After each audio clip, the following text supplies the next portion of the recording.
দেখতে পাচ্ছি আওয়ামী সন্ত্রাসী আবার নব্য করে হানা দিচ্ছে।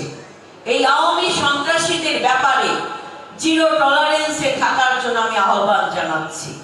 কারণ জনগণের ভোটাধিকার প্রয়োগের পর যখন একটি অবাধ সুষ্ঠু নিরপেক্ষ নির্বাচনের মাধ্যমে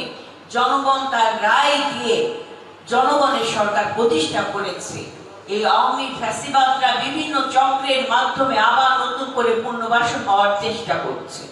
এবং তারা বিভিন্ন জায়গায় সন্ত্রাসী কর্মকাণ্ডের সাথে লিপ্ত হচ্ছে। তাই তাদের হাতকে আমাদের আইনের আওতায় নিয়ে আসতে হবে এবং যেখানে এই সকল সংগঠনের নেতৃবৃন্দরা যারা শীর্ষ সন্ত্রাসী হিসেবে চিহ্নিত, যারা দাগি আসামি হিসেবে চিহ্নিত, আমি আপনাদেরকে অনুরোধ করব আইনের সর্বোচ্চ হাত ব্যবহার করে আপনারা এই সকল সন্ত্রাসীদের ব্যাপারে যথাযথ প্রয়োগ